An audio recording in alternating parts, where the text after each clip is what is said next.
Pour ceux qui ne connaissent pas Bud Elkins, voici un résumé de sa carrière et voici pourquoi Bud Elkins est une pointure du catch. Bud Elkins a commencé exactement comme les talents de Wrestler of Tomorrow, dans une session de rookie dans laquelle il a participé et qu'il a remporté dans un triple menace lors de sa première apparition de WEC Honor and Dishonor 2016 face à Rambo Punk Brawler et Alex Dash. Cette victoire lors de Honor and Dishonor va très vite le ramener sur une opportunité au WEC European Championship détenu par King Kunta lors du pay-per-view le plus important de l'année, 3 Years Anniversary.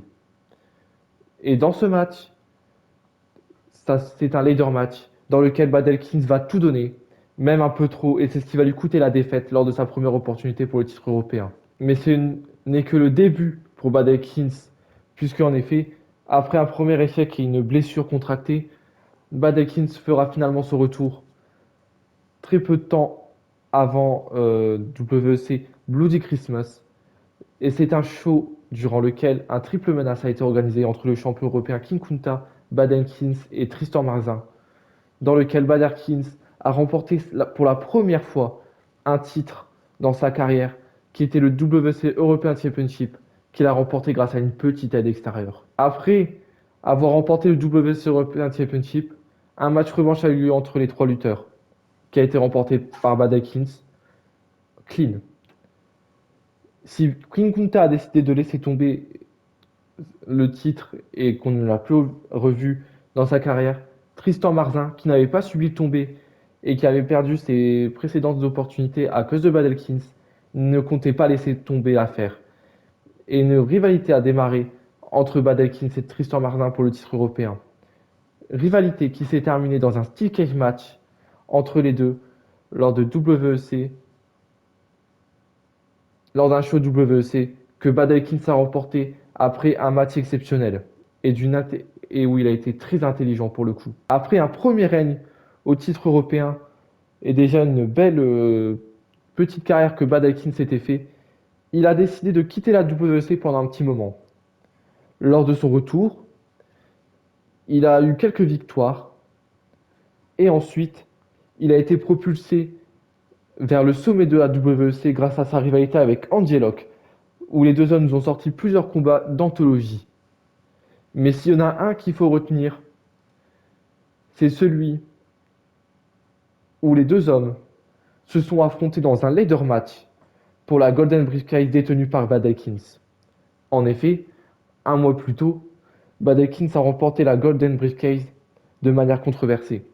Bud Elkins et Andy Locke étaient les deux derniers membres sur l'échelle pour décrocher la Golden Briefcase. La Golden Briefcase est tombée par terre et la manageuse de Bud Elkins a ramassé la mallette et l'a donnée à Bud Elkins pour qu'il remporte la mallette. Les deux hommes se sont affrontés dans un énorme ladder match qui a été remporté par Bud Elkins. Et depuis ce jour-là, on n'a plus jamais revu Andy Locke. Après sa victoire contre Andy Locke, Bud Elkins s'était concentré sur le WC Undisputed Championship. À l'époque, il était détenu par Pandemonium lors d'un événement qui s'appelle 7 Years Anniversary. Pandemonium défendait son titre contre Ronnie et Tristan Marzin. Ronnie avait remporté le match, mais Bud Elkins a encaissé sa mallette sur Ronnie, devenant le nouveau WC Undisputed Champion. Et alors qu'on pensait que la rivalité entre Bud Elkins et Ronnie allait être la plus marquante, ce n'était pas du tout le cas.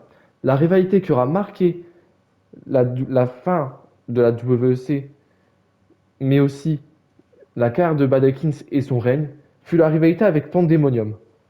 Alors que Pandemonium était l'incarnation de la peur au sein de la WEC, Bud Elkins a fait partie des très rares lutteurs à avoir réussi à battre Pandemonium. Mais cette rivalité avec Pandemonium l'a aussi conduit à sa perte à la WEC. Vous l'aurez compris, la carrière de Bud Elkins a été magnifiquement bien lancée grâce à la WEC. Et ce qui lui a permis par la suite, après la fin de la WEC, d'aller dans plusieurs fédérations, l'UFT euh, et d'autres fédérations françaises. Mais ce soir, c'est au Royaume France et du 4 qui débute. Donc maintenant que vous savez tout sur Badekins, il est temps de passer à son match.